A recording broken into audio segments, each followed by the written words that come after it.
patrons who have been with us in this journey, encouraging us, boosting our morale, and also giving us suggestions and guidance on how we can take it further ahead.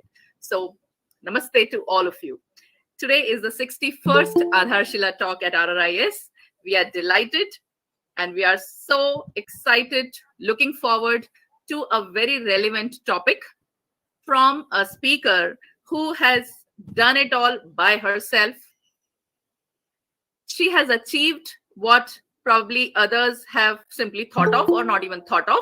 I have gone through some of ma'am's work and I'm really very excited to see how our teachers would be taking inspiration from you, including myself, and how we can, bring in that revolution and re-engineer education that you're going to talk about today. We'll see how we will bring in that lateral thinking as an attitude in ourselves and in our children. So friends, let me first formally introduce our revered speaker to all of you, Ms Priyanka Chatterjee, an international story consultant, design thinker, artistic director of Arts for Change International. Ma'am is an award-winning storyteller, a process drama coach. She's an MBA gold medalist. Ma'am is an alumnus of International Institute of Storytelling, Emerson College, UK. She currently leads Arts for Change International as the artistic director and is the founder director of Wild Strawberry. I love this name, by the way. She's also the director at the Storytelling Education and Arts India Council, that is SEAIC. A significant achiever in her life story, Ms. Priyanka has touched lives of 3 lakh children and 50,000 adults through her storytelling and various other engaging sessions. She believes that the power to change your life lies in changing your story. That's a very powerful thought, I must say. I also see a very strong connect in the way NEP envisions India's education landscape in the coming time and the current work that ma'am does. Whether it is about storytelling, it is about lateral thinking, it's about re-engineering and revolutionizing teaching, learning that is happening in our schools and classrooms. So friends, today we will be learning about how to treat lateral thinking as a learnable skill instead of perceiving it as a magic gift for a few gifted ones. And we'll also see how we can develop this attitude and be creative. And if really we can bring that paradigm shift from vertical thinking to lateral thinking, a journey of understanding the patterns to breaking out of established patterns.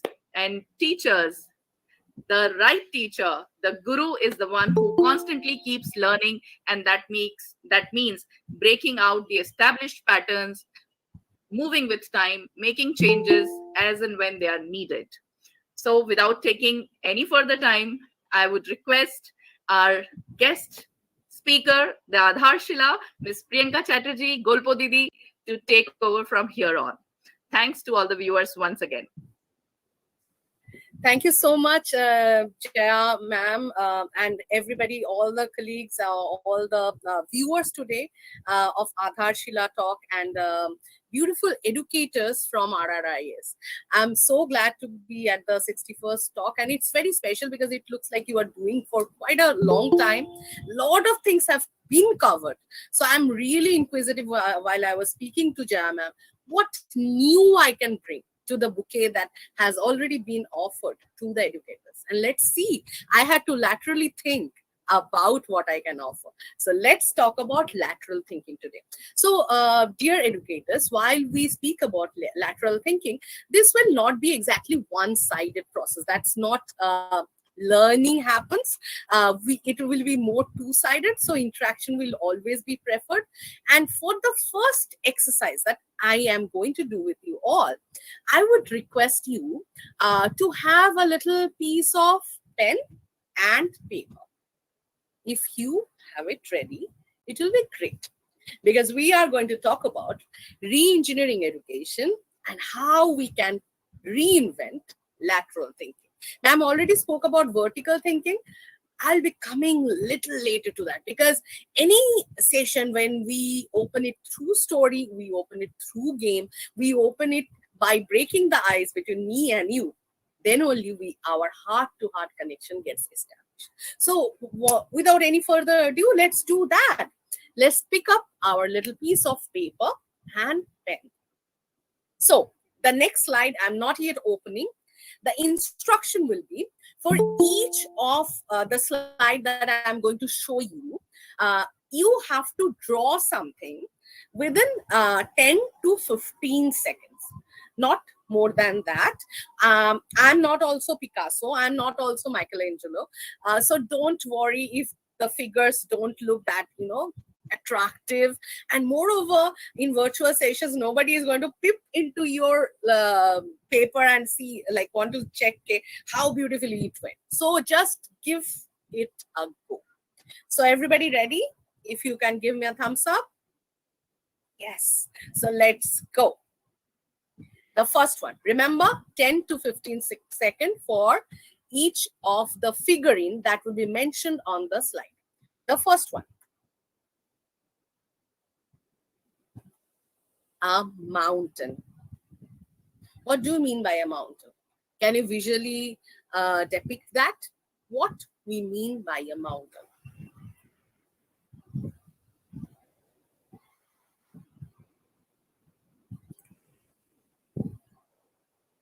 Okay, looks like it's time for the next one.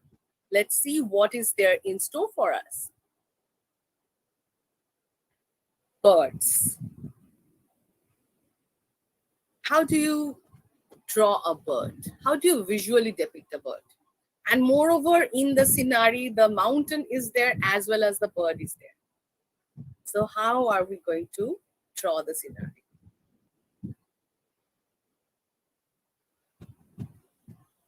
Okay, time's up. Moving on to the next one. A house.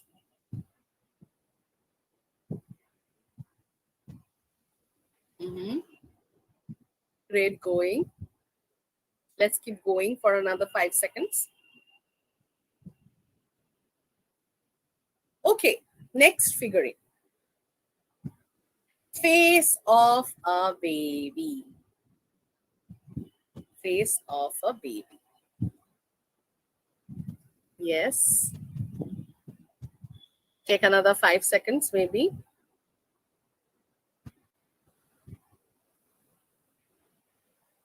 Okay, next one. And the last one. Creativity or innovation. How would you draw creativity and innovation? Let's see, because till now, whatever I was asking, those were more of concrete type, no? But this one is abstract. Let's see, how do you perceive creativity or innovation?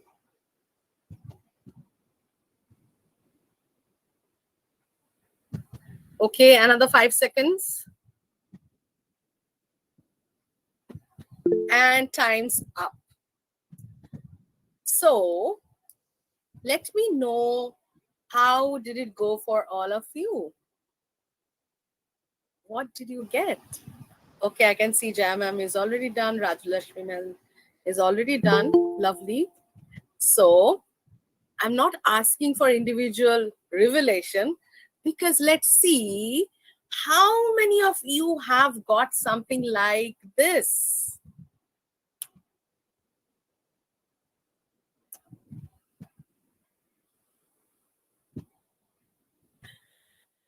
Anybody would like to share? Did it go something like this? The bulb is exactly the same. Okay. Rest of the things are a little different. I thought of mountains. Mountains, yes, Mala ma'am, yes. And what about the rest? Okay, somebody said mine except bulb, nearly. House, mountain, bird, exactly the same, Nisha ma'am said. Close enough, Shella ma'am said. Wow. So why exactly this is happening? Why? Because since our childhood, this used to be my favorite scenario, right? One house, one tree. I was drawn to draw, taught to draw three types of trees. The first one used to be the banyan trees, like with huge branches and with the leaves like this. And then the second type will be the nariyal ka ped, where there is this simple trunk and then one X cross. And the third one was the kela tree, the banana tree. So it will go like this, and that's all. So whenever I think of a tree, I go in that box and I start drawing inspiration from that. And that's why, see, there are 77 people right now in this room. But I'm checking the chat box. Most of you, I won't say all of you, but most of you, it's the similar thing. And as Usha Pujari ma'am has said, our brains are conditioned. We keep on talking about being in the box. And what about the box? Just look at our lives. Right now, our lives may I share something? Yes, based on this exercise.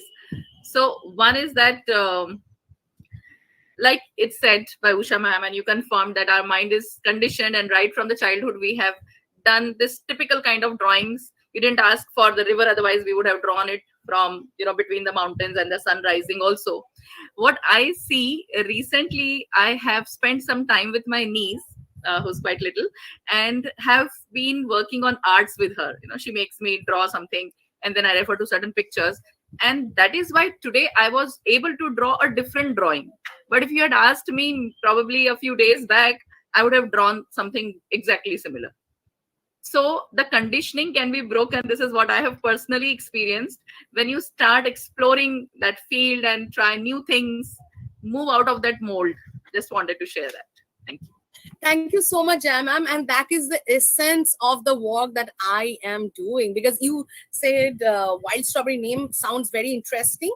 So a little 2-minute story about wild strawberry. Why wild strawberry? I was living in the West then, not in India.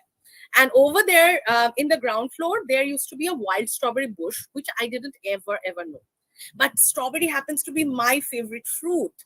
And there comes my friend and says, Pri, under your house, there is this wild strawberry bush. Have you checked it out? And I'm like, huh? Under my house itself, somebody else comes from outside and informs me about something that I really like. And then I remembered this little folktale from India, which talks about this mask deer. The fragrance is there right near the navel of this mask deer. And mask deer loves the smell.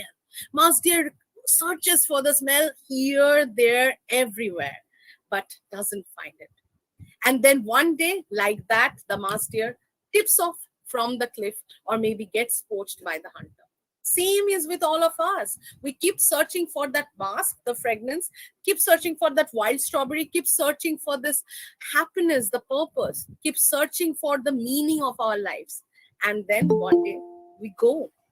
And like Jaman said, that's why the reason for wild strawberry is exploration through storytelling, through process drama, through arts, because very rightly pointed out, Jayamam, that arts can be instrumental to break these patterns. It helps us in inner journey, inner exploration, and it doesn't depend on how old are we. I also started very, very late. I used to work for corporate company, like Fortune 500 companies and media houses. And from there, arts have helped me to think laterally and have a big idea, big for me at least. So let's see. I am getting a lot of responses in the chat box, and somebody is saying, A for apple, why not something else? Yes, ma'am. I just remembered in a classroom, there was this little girl, and it was asked, like we asked, what color is the sky? Blue. What color is the leaf of a tree? And the girl answered red and purple. And you must have heard different versions of these stories, but this is an actual experience, because this happened. I also used to live in the US, and I experienced fall over there like extensively. I loved fall, the autumn colors, like red and purple and yellow and orange. You don't even ask me. So this little girl said purple, and there was this cross. And then it happens to be they have just relocated from US, and we don't get to see fall colors over here that much, but over there everybody goes on a vacation during fall. So it's just about, breaking that pattern, like Jayamam was saying. How can we go beyond this condition? So we will be looking into that, and we will also be talking about a little bit of tools while exploring creativity, because Jayamam started about creativity, telling, is creativity a magic gift? That's what Edward de Bono mentioned about, that we all think, oh, okay, she is very, very creative. I am not. I can't really do this. I can't even draw stick figures. How can I do that? But we are going to talk about how we can actively practice creativity. So let's continue. So this story, because I am a storyteller, of course, I will tell you stories during this process. So this story is one of my favorite. And this is about a merchant who had a beautiful girl. And the girl was just turning, getting prospective suitors from all around the town. But the merchant was not able to get her married, because merchant was submerged in debt. Why? Because he used to be a lot, like totally rich, but there all were 3 consecutive shipwrecks. And because of these shipwrecks, to survive, he had to take loan from a money lender in the same town. And the money lender just lended the money without asking any question, just by signing papers, which was kind of fishy, but he didn't think about it. He didn't have a choice. And when these suitors were coming to ask for the hand of this beautiful lady, the money lender came and said, I can waive off your debt, but there is a little catch. Catch? What catch? You have to get your daughter married to me. My daughter is so beautiful. She's so young. She's just 19 years old. And you are 40, dear sir. I can't do that. Please give me another 2 years of time. I can't do that. Then I have to put you in prison. The entire conversation was heard by the merchant's daughter. And the merchant's daughter said, let's see. Tomorrow you are going to go to the moneylender and going to tell him that when he started his business, you were the one who lended him the capital, starting capital. So maybe he takes a little pity. Next day, merchant goes to the moneylender, reminds him of that little favor that he had done earlier, because of which the moneylender is where he is today. The moneylender kind of doesn't want to do it, but he has no choice. So he says, okay, let's do one thing. I give you another chance. Okay. So tomorrow I'll come. Just beside your house, there is this beautiful river that's flowing, and there are a lot of pebbles over there. I'll come and take a little bag, and inside that bag, I will put 2 pebbles, one white, one black, that I'll be picking up from the river bank itself. And then your daughter will have a choice. If she puts her hand in, she reaches out to the bottom, and then she picks up the white one. Your debt will be waived off. Along with that, your daughter doesn't have to marry me. But in case she reaches out to the bottom and picks up the black one, then your debt will be waived off, but your daughter has to marry me. Quite a thing. Have to take a chance. Next day, the moneylender comes, and the daughter was observing everything that the moneylender didn't know. I know many of you are smart over here. You must have guessed what happened next, but still, for the ones who doesn't know, the moneylender went to the riverbank, picked up 2 black pebbles. The girl watching over there, the girl comes now talking about vertical thinking. Maybe one choice, maybe refuse. No, I don't want to do this. This is dirty game. What happens after that? The girl's father actually would be put into the prison because they cannot pay off the debt. Maybe another choice, another vertical thinking process. Maybe why not expose the money lender in front of everybody, telling he was trying to cheat? It's okay, it's not written anywhere, so he is not going to be sued for this. But once again, the girl's father is going to be put behind the bars. Lateral thinking. What happens? This girl comes and accidentally tumbles in front of this man while picking up this little pebble. And the pebble falls in lot of pebbles that were lying around the ground, lying on the ground. And it got mixed. And the girl said, dear sir, I'm so sorry for what I have done, but no worries, we can still make up for it. Because we know inside the bag, there is still the pebble that I haven't picked. And if the color is white, then I have picked up black. And if the color is black, I have picked up white. Which by now because black was there inside the bag, which means she has picked up the white one. And she never ever needed to marry the greedy moneylender. And why this was possible? Because of her lateral thinking. So now let's once again see if I was doing this with children, I would have asked them certain questions after this. But now let's move ahead, because I'm sure many of you have seen this particular picture. Yeah? Do you recognize which movie is this? Sholay. Yes, Mala ma'am. Absolutely right. Yes, Nisha ma'am.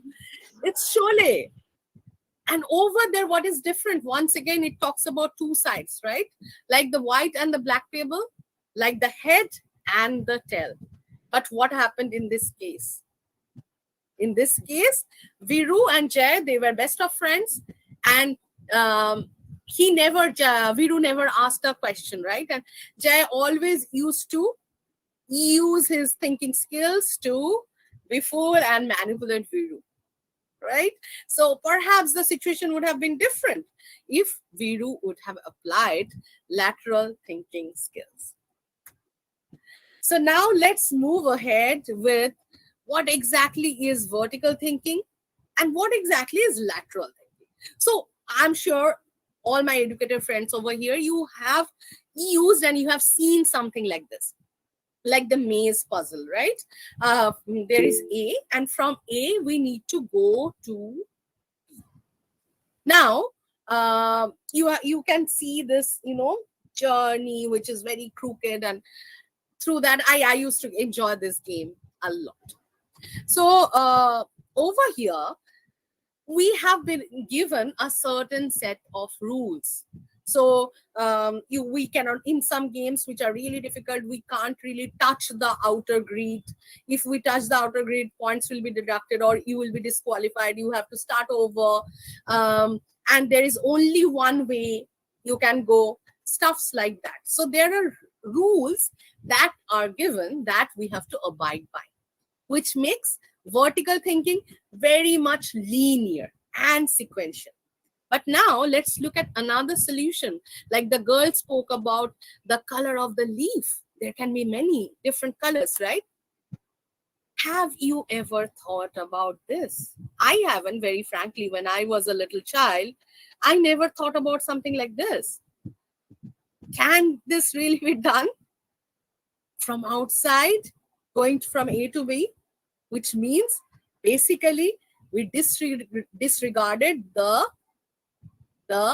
rules that were given, that were defined by the society. And that is what is lateral thinking. Another game that you must have played in your childhood, I still love playing it. It's called tic-tac-toe, katakuti, as we call it in Bengali. 4 colors, 4 names of fruits. Then all these things were there. Exactly, ma'am. Exactly. So these games were so lovely, but always, any of you have ever done this in this way? I Yes. always used to, yeah, like a zero, which is Till now, ma'am. Till now. yeah.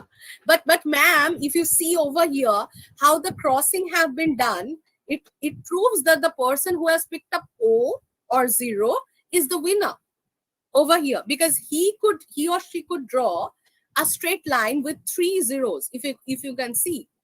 But the zero, the last zero, which made the winning possible, is outside this block, is not even given as a rule in the tic-tac-toe game, right? Which means we are not only getting bound by the rule that's been defined for us, because rules are good. Rules is what defines us. Rules is what binds the society, but rules also limits us. So how can we, without being antisocials, how can we make new meaning out of the rules that limit us, is what all lateral thinking is all about. So till now, is there a question, or should I move forward? I could see some participants raising their hands. Sure, Ms. ma'am. Pankaj is there. And anyone who wants to ask some questions, please feel free. Ms. Mala Roy has raised her hand. Ma'am, I would like to say the maze that you showed us when we were young. So whenever there was a game like that, what we used to do, we used to go to the end. Okay, not stay the starting point. And from there we used to start and come backwards. And easily we used to win that. That was the strategy which we took generally. Exactly, Means madam. it was, yes, my son is telling you are a cheater. But actually, but really we did that sometimes. Absolutely, Mala ma'am. And I also used to do that. And in a crux, you have spoken about what re-engineering is all about. Because engineering is the forward process and re-engineering is the backward process. So Yes, starting, instead of going from source to destination, we are going from destination to source, but not through one path, but through many. Not instead of one to one, we are discovering one to many in a backward journey. So, Yes, Mala ma'am, thank you so much for that tip. Thank you so much, ma'am. Welcome. Okay, so moving forward, we are talking about vertical thinking versus lateral thinking. I'm sure if you look at the picture at the left, we are talking about flow chart. You remember, like start, end, if this happens, then that happens, the diamond, little diamond over there. But that is vertical thinking, because it is flowing in a sequential way, in a known pattern. But if you look at the thread that went outside the paper, it looks like it created chaos. But actually, that's the flow of ideas, different ideas that can arise out of lateral thinking. So if you look at the picture at the right, vertical thinking is about having only one right answer, but lateral thinking is about many, many right answers. And you might be asking me, so ma'am, 2 plus 2 is equal to 4 only. 2 plus 2 cannot be 5, right? So are we going to encourage our children to, should we even, give full marks when somebody has written 2 plus 2, 5? That's a tricky question. But also sometimes, depending on the capacity that you can see in a child, because in 21st century skills, both critical thinking as well as creative thinking, both are the 21st century skills, and both are important. And gradually, from critical thinking, we are making a leap towards creative thinking. Because if you see the leaders around the world, they are practicing creativity, not being given by the magic gift, but actively practicing creativity. So, Priyanka ji, I would like to ask here, when you gave an example of a child coming up with an answer like 2 plus 2 is equal to 5, I think teachers should take it as an opportunity for opening a dialogue with the child. We don't know what made the child come to 5, and it could have a story hidden within that. Or maybe the child lent 2 plus 2 certain things to somebody, but he got 5 in return. So that is what made him think that 2 plus 2 is not 4, but it is 5, because somebody gave him 5 in return of 4. I think these are opportunities. If we look at, there could be so many things coming out of that discussion. Absolutely, ma'am. Ma'am, I would like to add up to this that when we were young, there was a movie called Do or Do Panch. So we used to ask. I asked my mother once that why Do or Do Panch? It should be Char. So she said that I don't know. I have not seen the movie. So let us see the movie and then I'll find out. So I have not seen the movie, but still it haunts me that why Do or Do Panch. Yeah. Thank you, Mala ma'am, and thank you, Jaya ma'am. Absolutely, this is what I am going to talk about. I'm sure you have also heard about this joke. This is a quite well circulated joke that a child submits a blank paper to the teacher when there was a drawing competition, and the drawing was about a meadow and a scenery where there is a burn or there are some herbivorous animals, something like that. And there's this blank paper, and the teacher stares at the blank paper. What have you drawn? And the child starts explaining, as Jamam was saying, that this is just an opportunity because you never know what Pandora's box is going to open once you are engaging into that conversation. So the child explained, you see, over here there is this large green meadow and lots of grass. So all the sheep comes over there and they start eating this lush green grass. And once they have just completed over this patch, they're about to move to the next. The hyena comes or the wolf comes, and they all hurry up and they all live and go to the next. Instead of going to the next patch, they live and reach the burn. So where is the wolf? Oh, the wolf couldn't eat anybody, so the wolf had to go to the next jungle to look, or next burn to look for the sheep. And where are the sheep? I told you the sheep, they have gone to the burn. And where is the grass? The sheep has eaten all the grass, Baba. I told you na. So this is a conversation perhaps that we never ever imagine, because we don't really um, tend to look inside what is going inside that factory that's inside our minds. Right? Namaste, So ma'am. yes, sure. May I share one experience? Sure, Gregory, sir. Just yesterday, I was talking to my son, who's 7.5 years old, and he had his cousins also at home. So we were just asking some tricky questions just to make them think and all. So I asked them one question. There are 5 ducks swimming in the pond. Okay, the first one says there are 4 behind me. The second one says there are 3 behind me, and so on. And the fifth one says that there are 4 behind me. So how is it possible? So they started giving some random answers here and there. So ultimately, finally, I had to give the answer. I said the fifth one was blind; she couldn't see. Wow. Yes. And these riddles are such lovely thing, not only to tickle our creative brains or get our critical juices flow, but also it's a lovely bonding activity.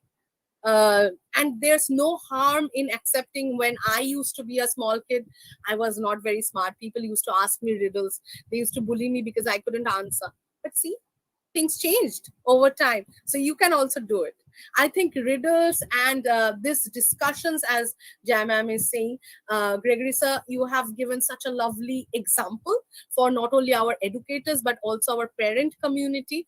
That because we speak about, I face this question a lot from parents that ma'am, हमारा बच्चा पढ़ता नहीं, हम क्या करें? The first thing is we should practice something, and then only you remember that story by Mahatma Gandhi, right?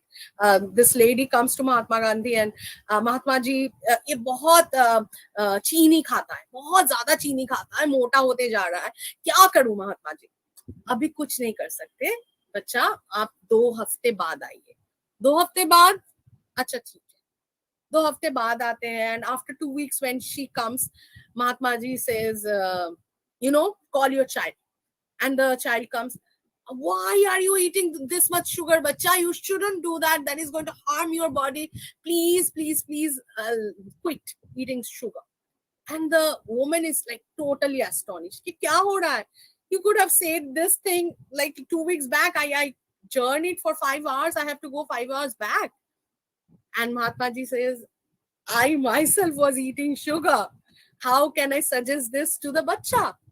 Because aponi achori dharmo pore shikha. First you practice it and then only give the gyan to others. So Gregory sir, you are such a fine example of how we can inculcate lateral thinking in our children, because school, community, the education community works based on a triangle. If the student is over here, the teacher is here, and the parents are here, it should all work in unison. And thank you and kudos to you that you have said that example. And it's a practice. Lateral thinking cannot really be achieved in one day. Okay, aaj thoda kar liya, kahani khatam. We keep learning maths. We keep learning English. Like that, when we are talking about re-engineering education through reinventing lateral thinking, it needs to be a practice, not a one day, not a weekly class. Every day lateral thinking sessions, lateral thinking capsules should be ingrained into the child's routine. So let's move ahead. Consistency. I'm absolutely right, Smita Gandhi ma'am, sir. Ma'am, Smita Gandhi ma'am. Sorry for that. Okay, let's go ahead. Yes. So I was here. I was speaking about linear or vertical thinking, where things go, in a defined way, right? The path is given, the problem, there is one problem, one solution.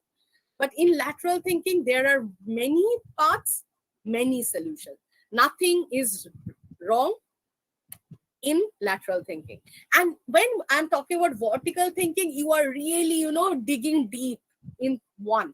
But in lateral or horizontal thinking, you are picking up one idea from somewhere, and then you are actually expanding that. You are actually transporting that idea into another field where that idea is a new idea.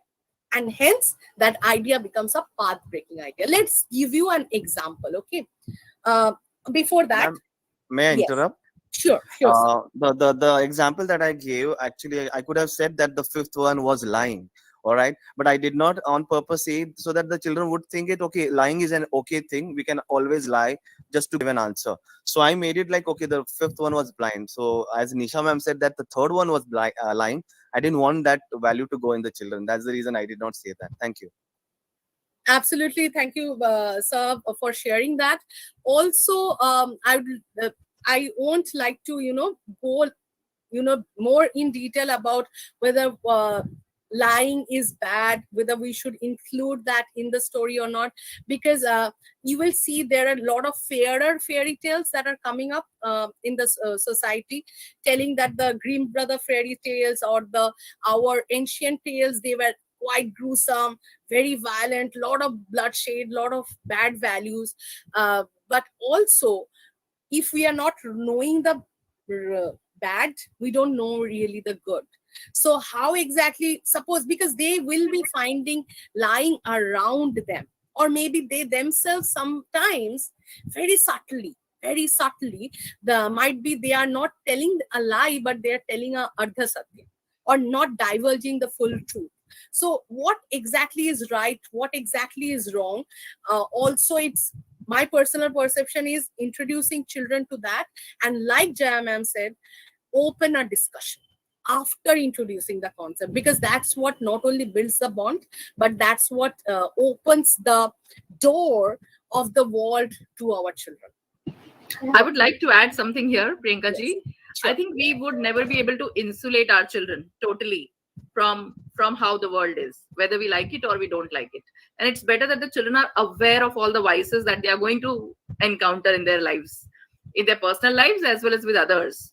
So I think I agree with what Nagma ma'am says, that we can emphasize it in covert ways, where you have to bring in some, see, in every story we bring some villains also, who lie, who cheat, and all that.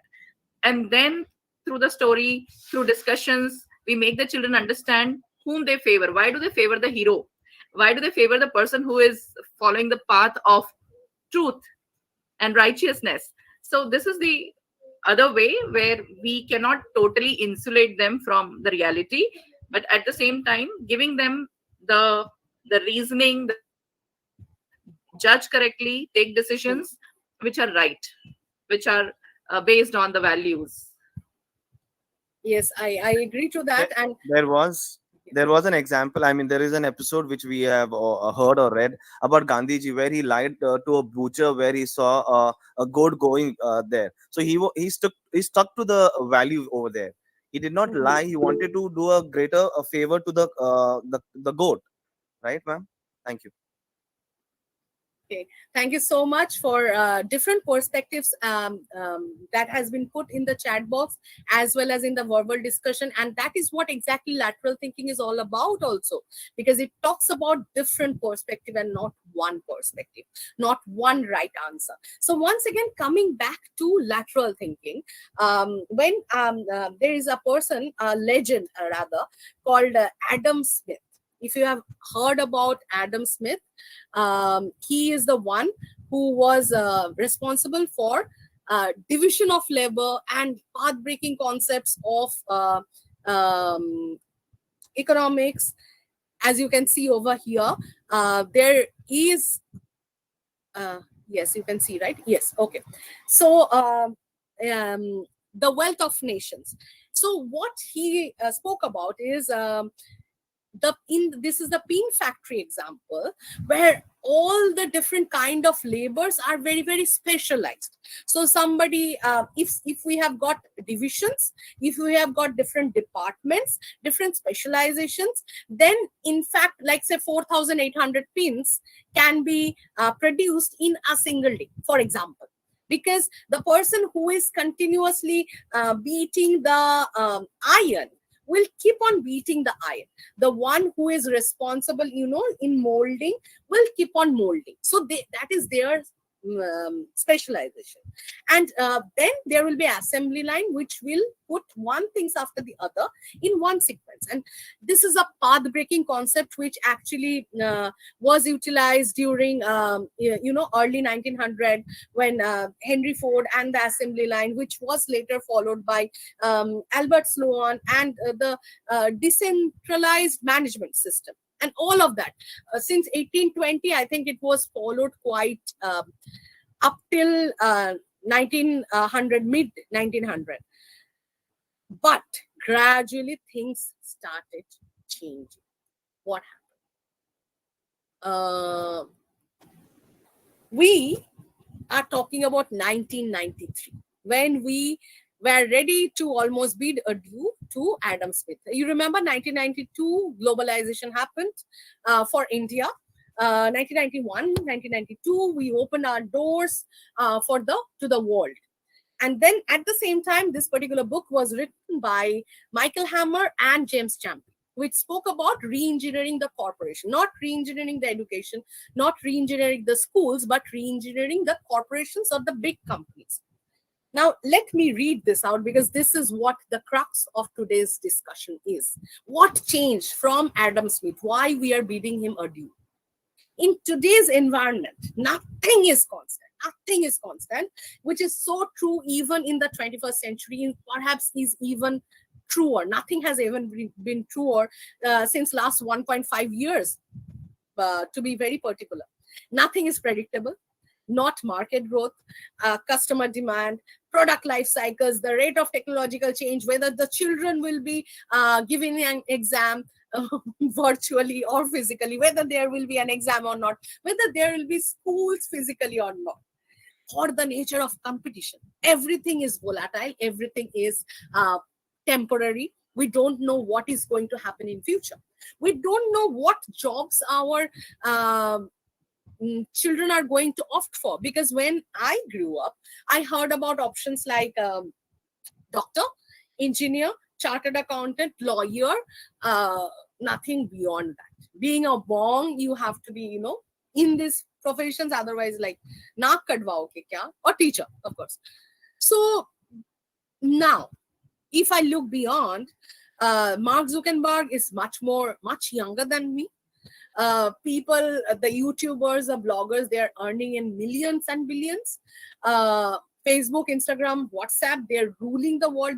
They are basically one company. And I don't really know, out of this 80 people present over here, if not a single person is using at least one of these three.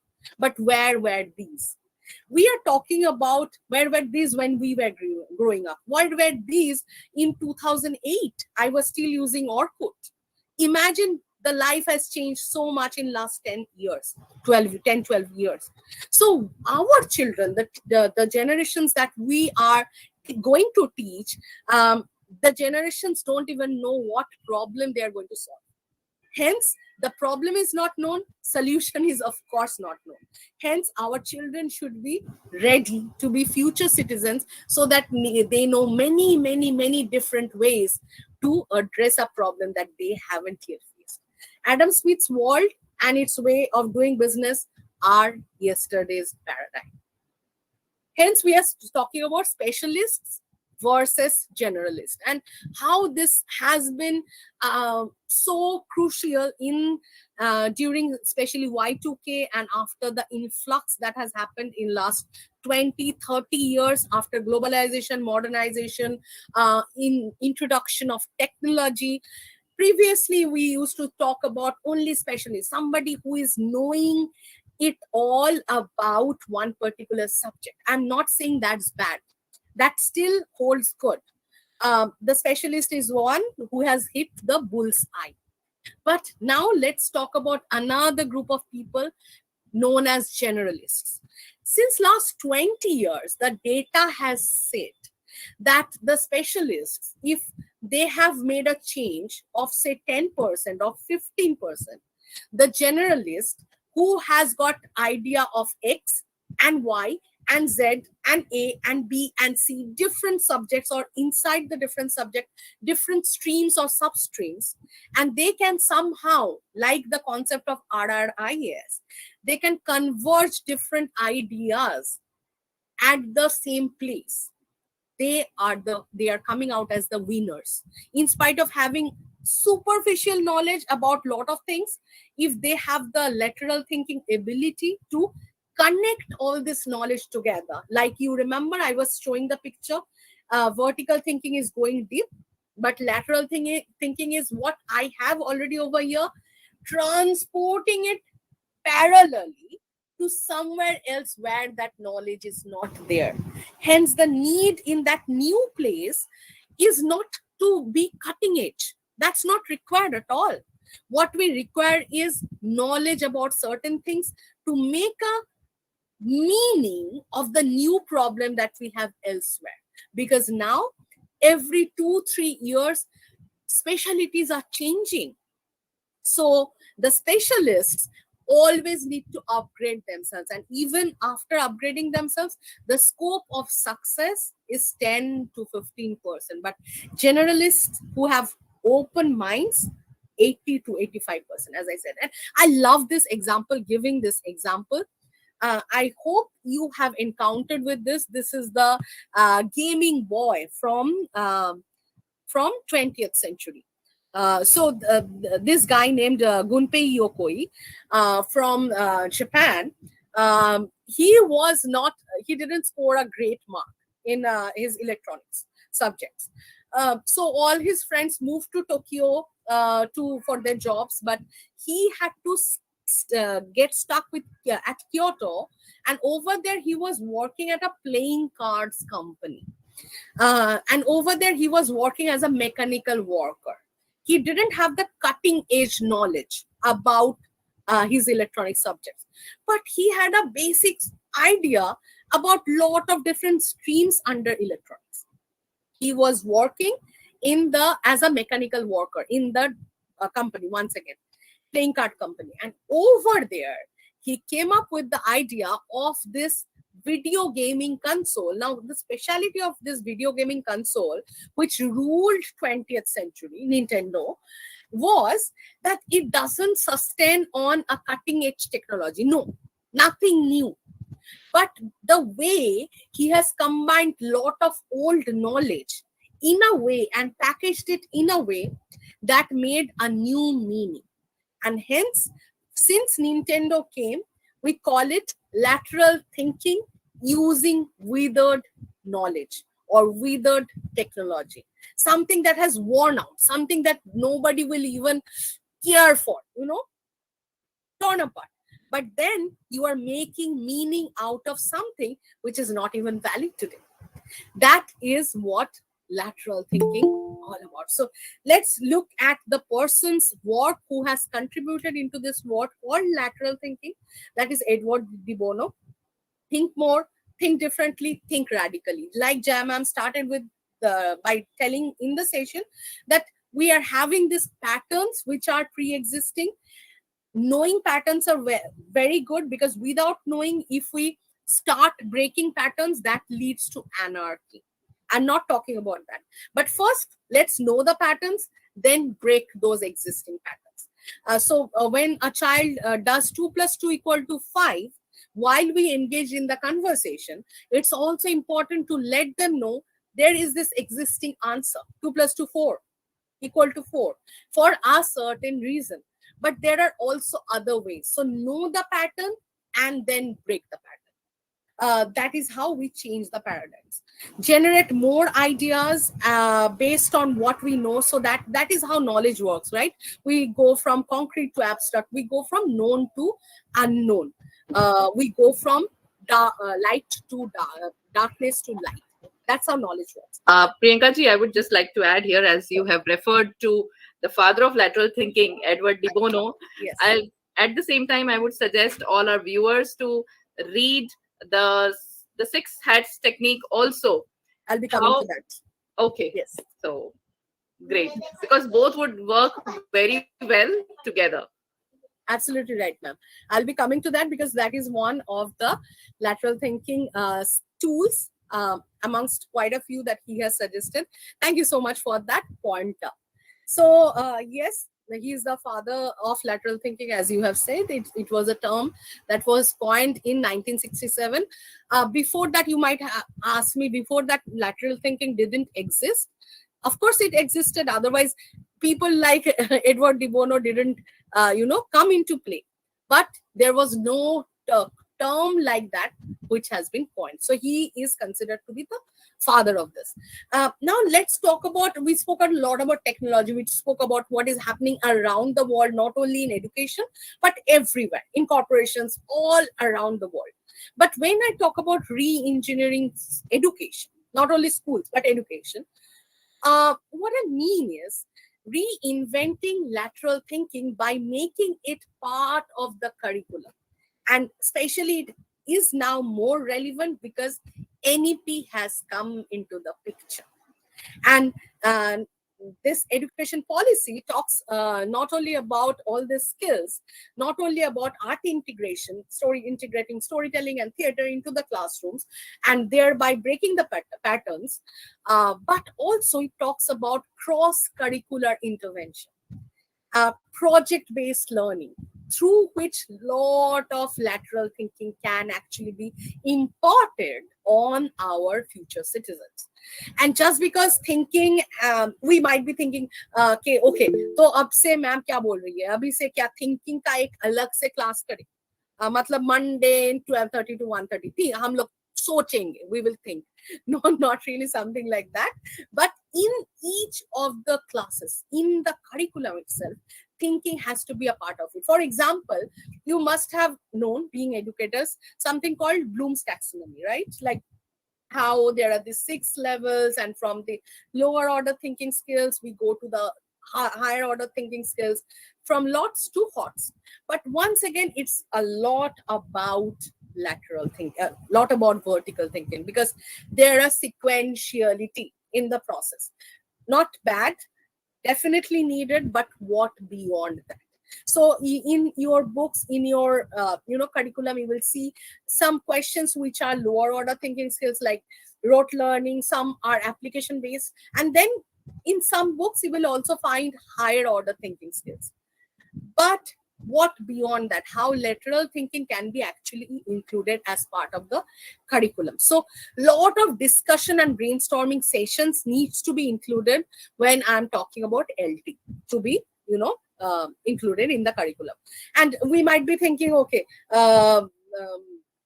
I cannot teach it because I haven't learned it. But the world is changing and hence we need to adopt it. And thinking cannot be learned from the teaching of information because knowledge is not the same as thinking. Knowledge doesn't, knowledge is not the same as wisdom, as we say. So there are practical ways to teach thinking directly, particularly lateral thinking.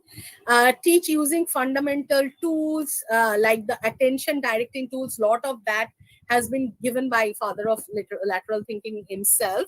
And there are other tools as well. I will be speaking about a few.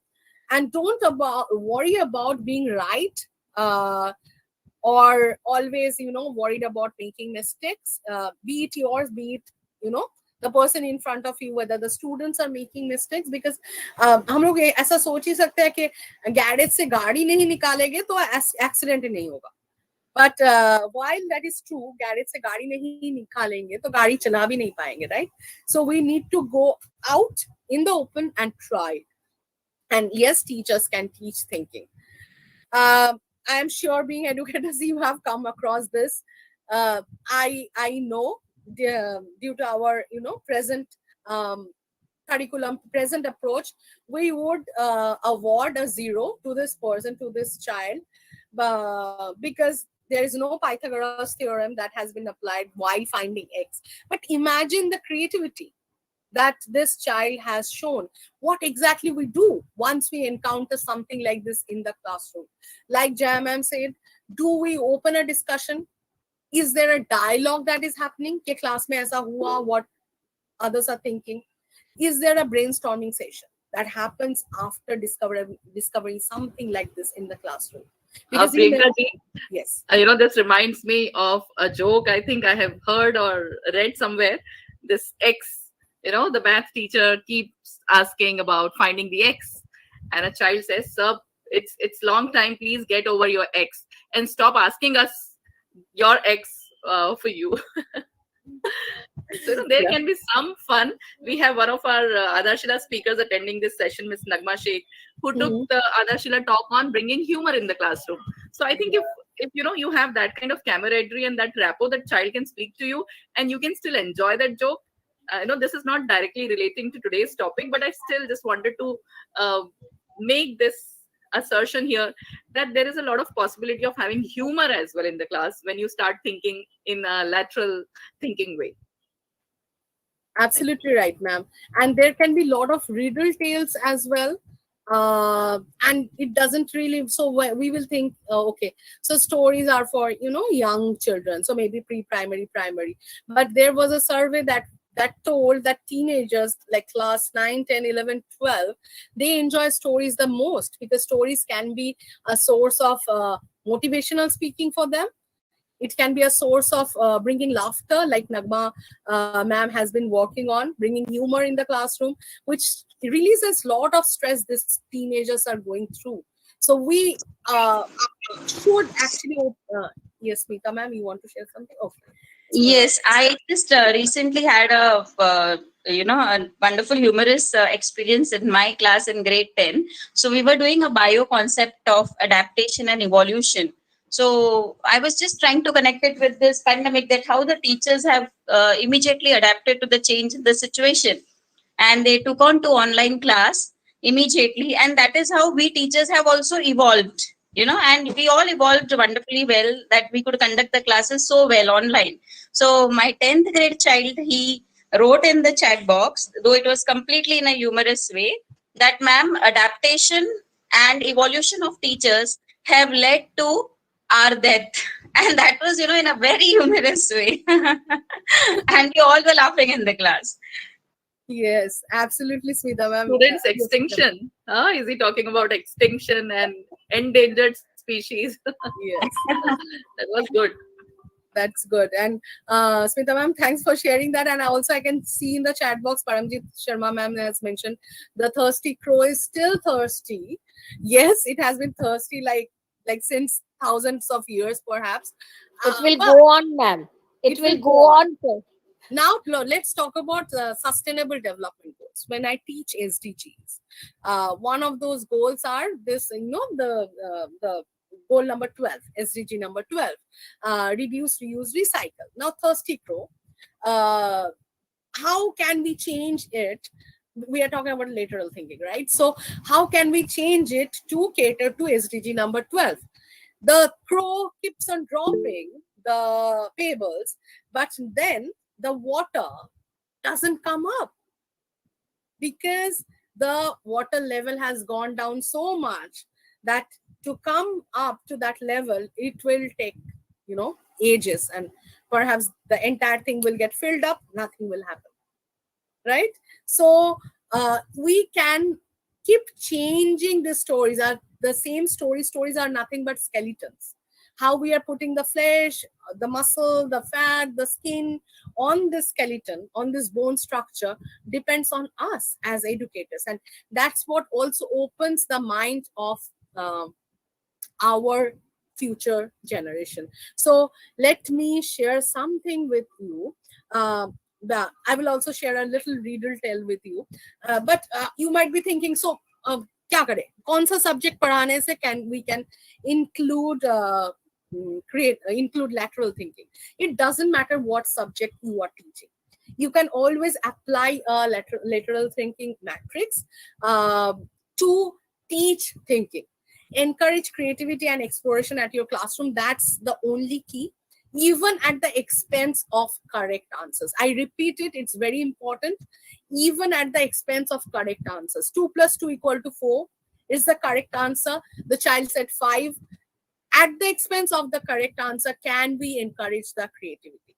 But also we need to have the discussion around the correct answer at another point of time, because otherwise bacha jab board exam mein jayega, and if 2 plus 2 is written as 5, the child will score 0. So there needs to be two thought streams that needs to go on parallelly, one that of vertical thinking, one that of creative thinking, because both should be married in the classroom. And I agree with you, ma'am, totally. And in the past, we have also have had talks plus a lot of discussions on how structure is also needed for creativity. So structure, some basic pattern is needed. It's like a skeleton, and then you try your creativity over it. So I think this is what you also mean to say, that there has to be a structure. absolutely right, ma'am, because creativity, while it is gift for some people, active creativity can be practiced through lateral thinking. And we might be, to break a pattern, we first need to know the pattern. Otherwise it leads to anarchy, as I was mentioning. An answer might be incorrect for critical thinking purposes, but still might be valuable for lateral thinking purposes. The teacher needs to make a decision about what should be discussed when, but there should be a balance in the classroom. So I'll give you an example, a little one. I love this riddle tale. So this goes like this. I love this visual as well. Maybe, yeah. So long time ago, there used to be a king and queen who were not having any wards, any offspring. After a lot of praying and all, finally they were blessed with 2 baby boys, twin brothers. And they grew up to be beautiful, handsome princes, just like this, good bicep, tricep, very handsome looking. And all the subjects in the kingdom used to think that maybe Ram will be or maybe Tom will be the prince, the to be king. And some will say, no, Harry will be the one to be king.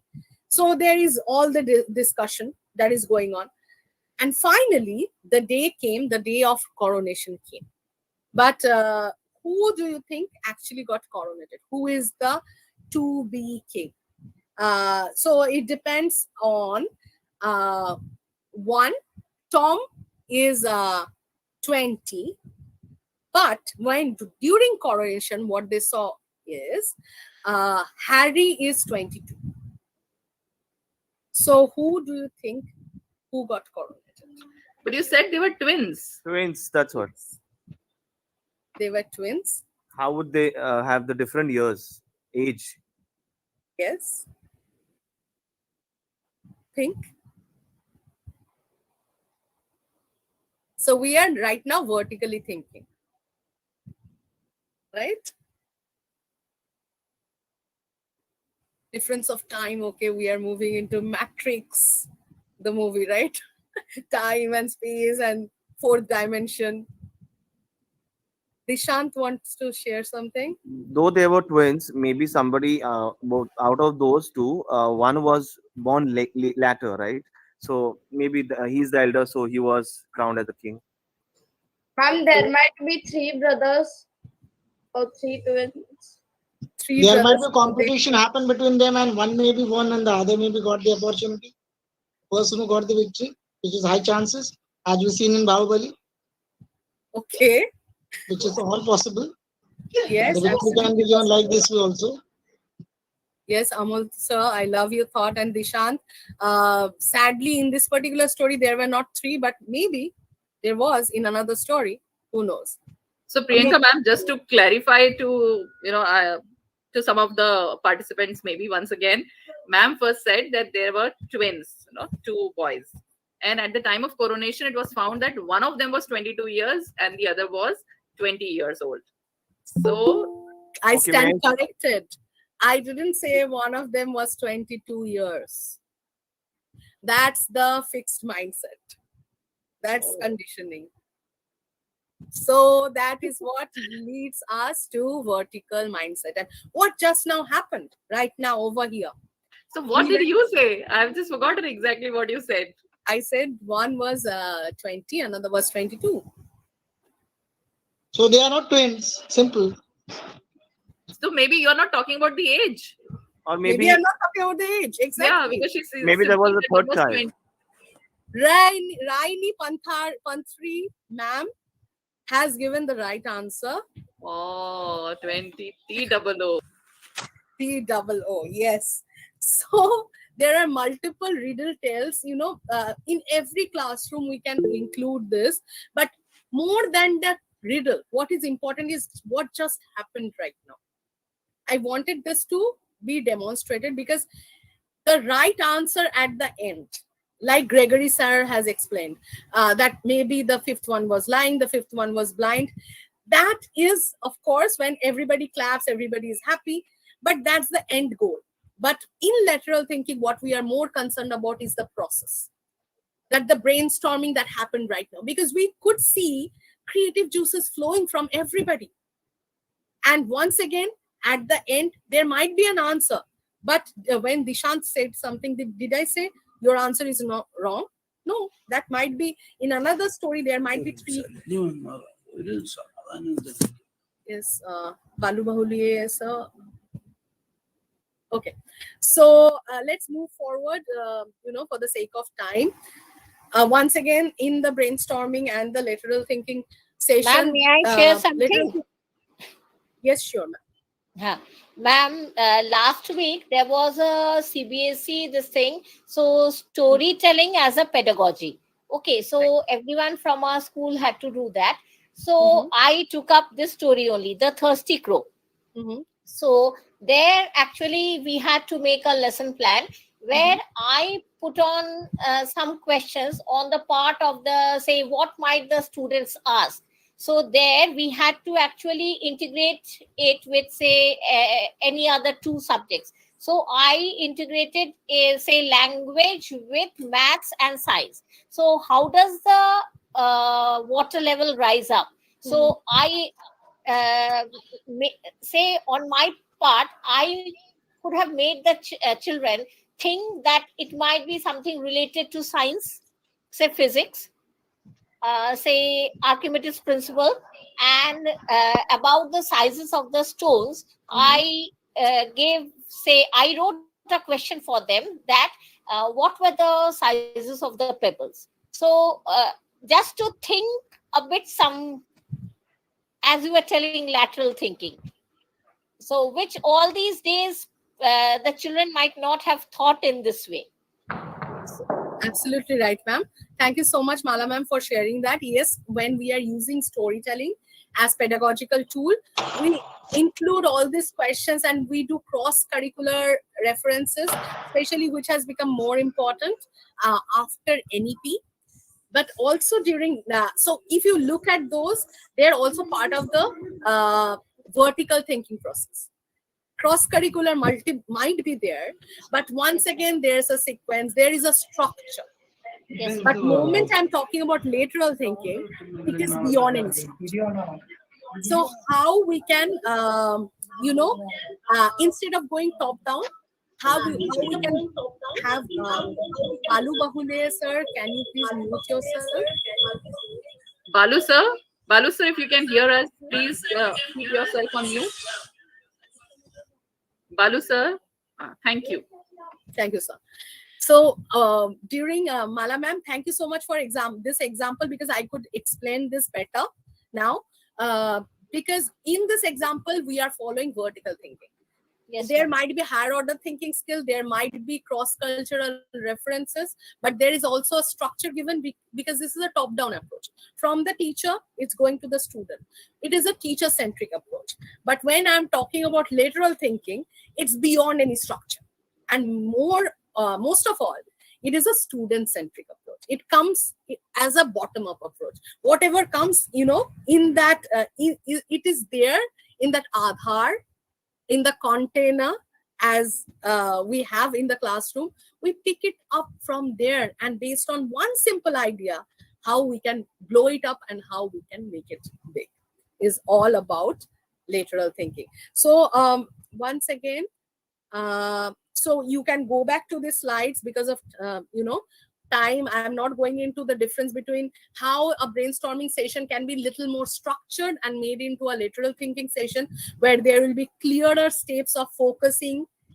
Focusing means the problem is pretty defined, but there will be many solutions. Then we are creating it, we are harvesting idea, and then strengthening those ideas with proper facts.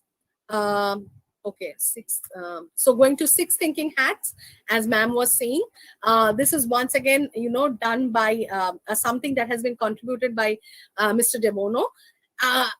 In a particular problem, the particular problem can be seen from different perspectives, wearing different hats. As we say sometimes, always don't play devil's advocate. Always don't pick out something that is negative in whatever you see.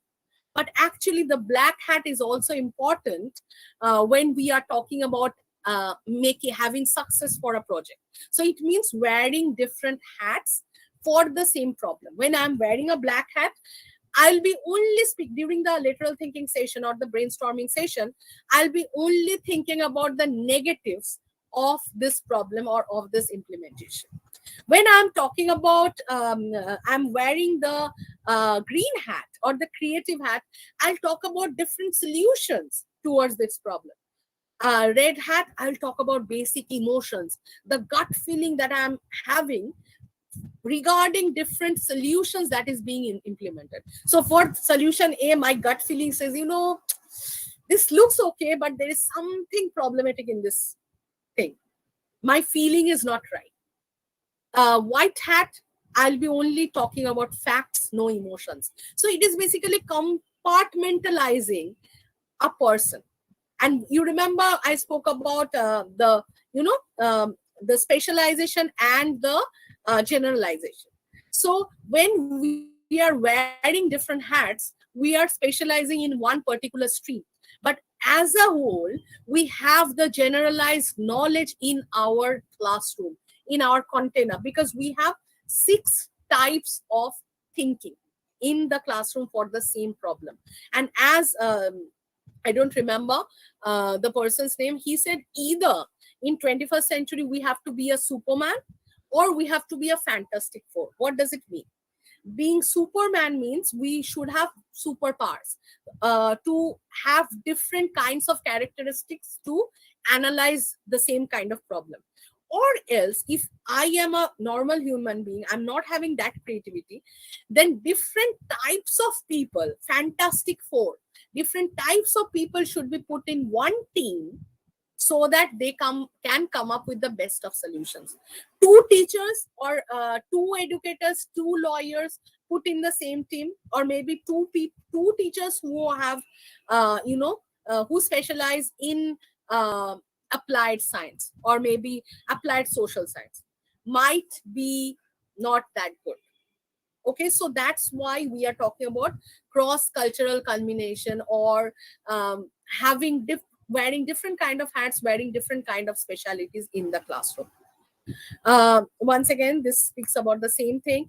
This is another thing that I do in the classroom. Suppose there are different problems given, problems like climbing a tree, bees flying everywhere, being thirsty, suddenly seeing a snake, path closed, find another path. So these are visual, children get interested about that. Even you might be thinking this look like very childish, but actually this can be very good pointers for even middle school, high school children when we are actually doing the icebreaker for any of the lateral thinking sessions, or even for the design thinking sessions. Because in lateral thinking, we generally don't have the prototype or the tasting phase, but in design thinking, we will have those later steps as well. So these can be very good icebreakers even for the higher class students. And then I give certain kinds of solutions like this. So over here, for example, like they can pick up only 2 objects or 3 objects over here, and then how they can club them to find a solution to the problem that is given. Yeah. So I would like to demonstrate one of the project that I did during this pandemic. So this was done, I think last April or May, because of pandemic. During the lockdown, we were seeing that cooking has become a new gender neutral survival skill. Men were also cooking, men were also found in the kitchen. This new balance will have to reflect, and also the women, they were spending almost divided time in kitchen as well as sitting in front of their computers.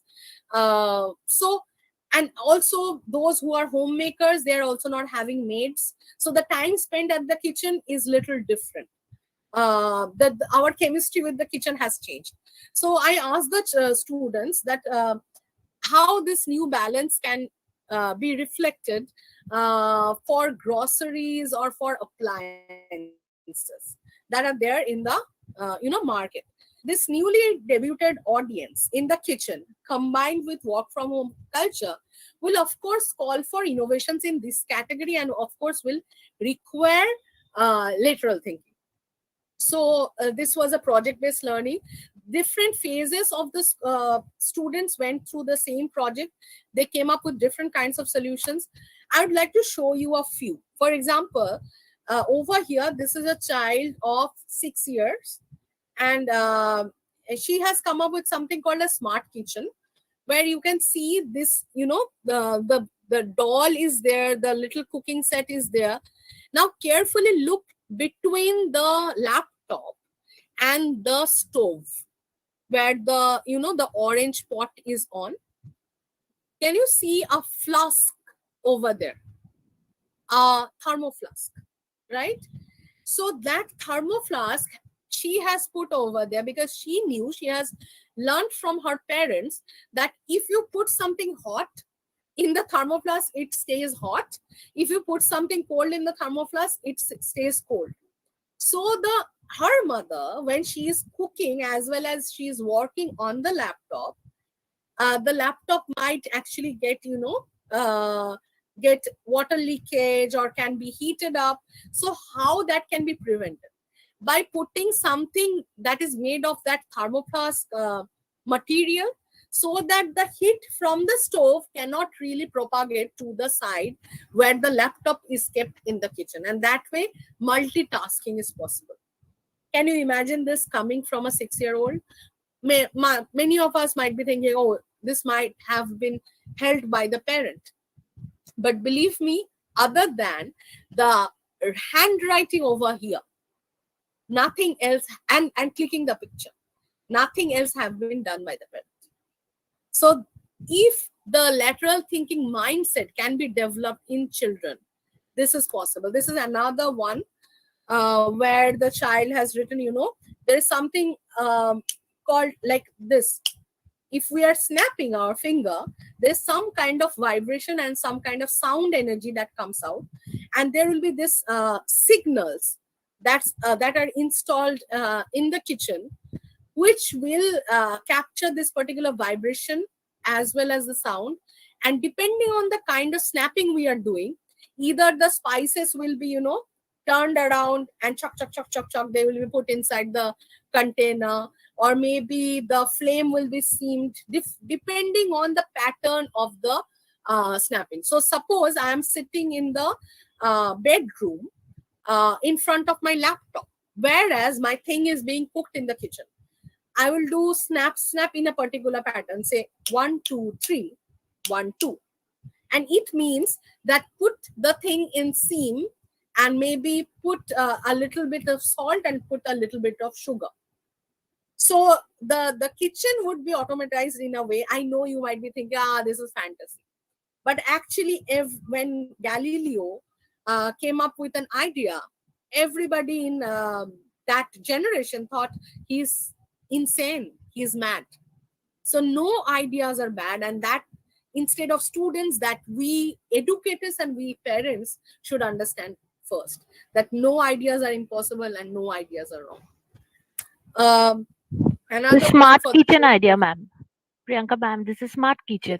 Yes, Yeah. exactly, Like smart kitchen if we idea. fix Alexa, then Mhm. that will perform all the tasks Yes, instead of us. yes, yeah. But even in Guys. Alexa, till now, they can control the calling bell, they can control Yeah. the light. Yeah. But till now, this particular pattern, I think this is like 2050, 2060. This pattern of spice control that is going to come, it's going to take a long time, but nothing is impossible. Nothing impossible, right, ma'am? So over here, thank you, ma'am. And over here, we are talking about laptop fire safety device and baby feeder, because the baby needs to be fed, but the mother is busy. You can see the date of the project. This is 3rd of May 2020, when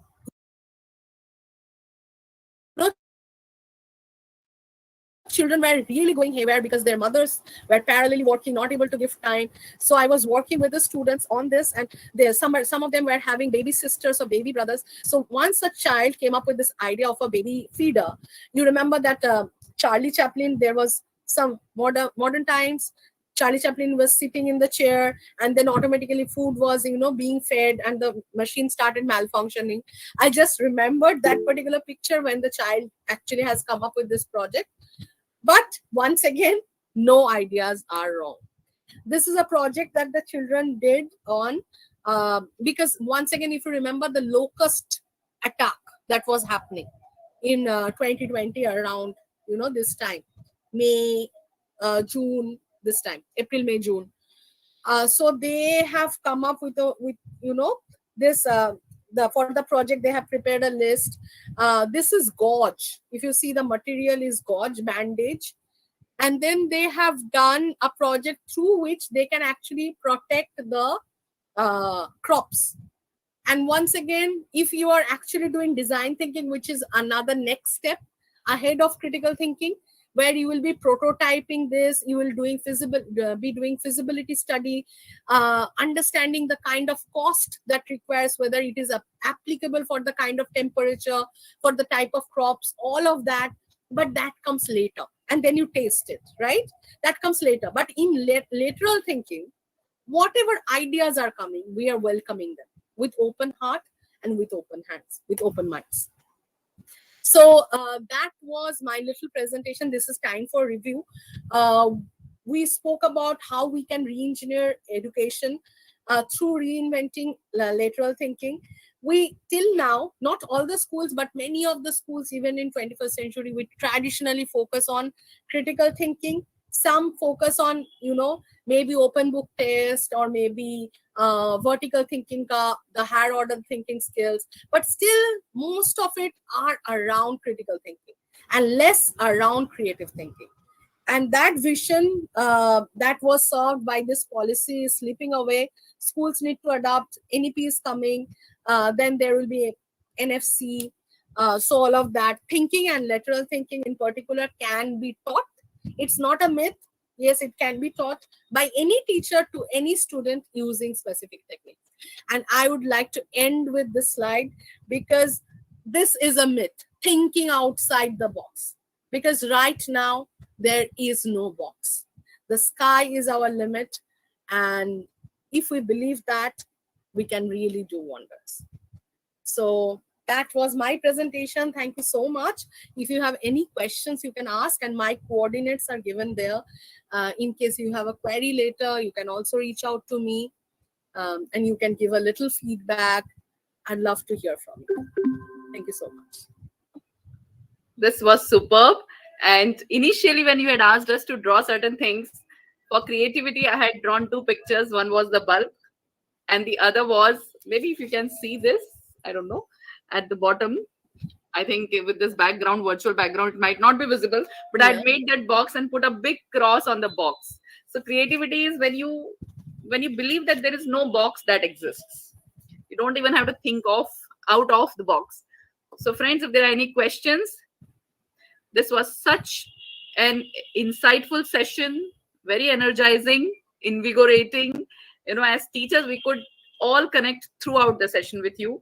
This was probably one of the longest Aadharshila talks that we have had, but we remained glued to the screen. I'm sure everybody shares the same thoughts. And I will share the feedback with you, ma'am, soon. We'll be receiving it from all our participants. Sure, ma'am. Thank you so much. And I can see the comments that is put, the blessings that is being shared through the chat box. Thank you so much. I loved being here. This was simply a brilliant talk. Thank you so much.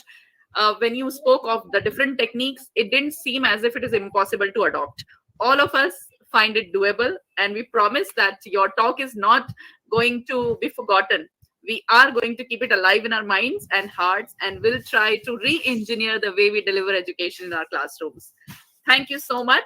This applies very well to the learning practices also that we adopt. We can be very creative and start using lateral thinking with our learning process as well, not just delivering the education or teaching. So thank you. I don't think a lot